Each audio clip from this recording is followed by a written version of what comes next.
Сәлем қыздар, қайырлы күн баршаларыңызға. Бүгін сіздермен қайнап тұрған суда нан пісіріп алатын боламыз. Өте керемет болып шығады, тандыр нан сияқты болып шығады болады. Енді ең алдымен біз қамырын ашытып аламыз. Бізге жылы су керек, тұз және қарапайым ашытқы. Бұның да сырында ештеңке жоқ. Мен осындай растительный масло қосамын. Өйткені наныңызды жұмсақ қылып қосады, бауырсақ болсын, шелпек болсын. Мен міндетті түрде растительный масло қосамын, сұйық май яғни. Енді ұнымызды салып, қамырымызды илеп аламыз. Бұл кәдімгі қарапайым ашытқы, үйде жасап жүрген, духовкаға жауып жүрген нанның тестасы бұл. Тура сол тестаны осылай пісіру әдісін үйреніп алсаңыздар болды, главное сіздерге. Нанымызды орташа жұмсақтықта ашытып аламыз. Барлығын жақсылап илеп, ұнымызбен суымыз біркелкі бірігіп, жақсы жұмсақ теста шығу керек бізде. Міне біз қамырымызды ашытып алдық. Бұл жерде 2 нанға арналған теста. Бетін жауып жылы жерге қойып қоятын боламыз. Міне біздің қамырымыз ашыды. Енді осыны 2 бөлікке бөліп алатын боламыз. Айта кетейін, мендегі нан үлкен емес, көлемі орташа көлемдегі нан шығады. 2 штук нан шығады бұл рецептпен.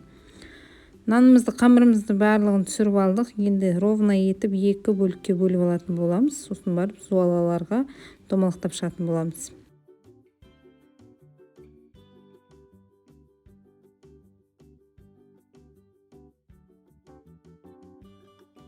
Қамырымызды 2 зуалаға бөліп алып, 5-10 минутқа тындырып қоямыз.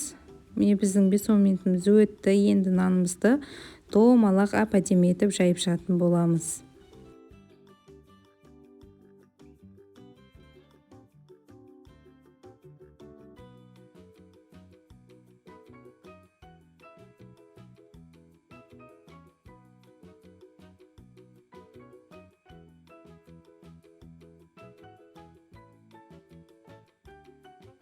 Бірінші қамырымызды жайып алдық, әдемі қылып нан формаға келтірдік. Екіншісінде тура солай жасап аласыздар. Жасаған нанымыздың бетін шаршықпен жауып 5-10 минутқа тындыратын боламыз. Яғни біздің тестамыз көтерілу керек.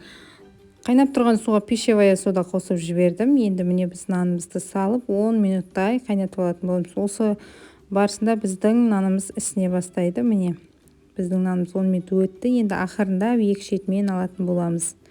Міндетті түрде пергамент қағазға жап қойыңыздар. Бетіне күнжіт сеуеміз. Ешқандай жұмыртқа сеудің қажеті жоқ, өйткені біздің нанымыз сулы болғандықтан сап-сары болып піседі. Міне біздің нанымыз пісіп шықты. Мен піскен нандардың бетіне өзім үйде сармай жағып қоямын, өйткені беті жұмсақ болып шығады, әрі жылтырап тұрады. Қараңыздаршы, өте керемет.